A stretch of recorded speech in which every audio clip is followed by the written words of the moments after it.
1 जून को रविवार का अवसर, जेठ का महीना चल रहा है शुक्ल पक्ष के अंतर्गत, इसमें षष्ठी तिथि का पदार्पण हो रहा है। षष्ठी तिथि का पदार्पण होते होते साथ साथ ग्रह नक्षत्रों के दृष्टिकोण से योग बना हुआ है आपके लिए अनुकूल।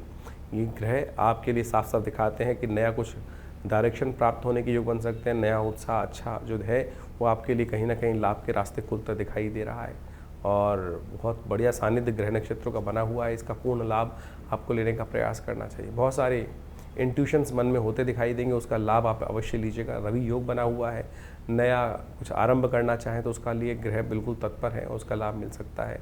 शाम को 4:30 बजे से पहले पहले कुछ नया कार्य आरंभ करना आपके लिए सफलता को द्योतक ग्रह नक्षत्र बनता दिखाई दे रहा है। इस दिन स्कंद जी की आराधना करके, माँ भगवती दुर्गा के साथ गोद में बैठे हुए स्कंद जी की आराधना करने से जहाँ थोड़ी बहुत कहीं कमी दिखाई दे रही थी उत्साह में, वो भी वृद्धि के योग बनते दिखाई देंगे। 2 तारीख के लिए ग्रह नक्षत्र समझ लीजिए क्या कह रहे हैं। सोमवार का अवसर, सप्तमी तिथि है और मकर राशि वालों के लिए ग्रह नक्षत्रों के लिए परिवर्तन का योग बनता दिखाई दे रहा है। थोड़ा सा मन ऐसा हो सकता है कि थोड़ा सा संबंधों में कहीं ना कहीं परेशानी उत्पन्न करने का योग दे। मनोभाव थोड़े से ऐसे हो सकते हैं कि विक्षिप्त हो सकते हैं, तो ऐसे थोड़ा सा ध्यान रखें कि लोगों की छोटी सी बात मन को थोड़ा कहीं ना कहीं ठेस पहुंचाने का कार्य कर सकती है। लेकिन फिर भी ऐसे में कहीं ना कहीं भ्रमण के योग बनते दिखाई दे, नए रास्ते खुल सकते हैं। कहीं ना कहीं ट्रैवल के माध्यम से कुछ नए लोगों से संपर्क करने का साधन भी बनता दिखाई देगा। ध्यान रखिएगा, सोमवार का अवसर है, शिव का ध्यान करें और समस्त रूप से कल्याण का मार्ग अवश्य बनाएंगे भगवान शिव की कृपा से।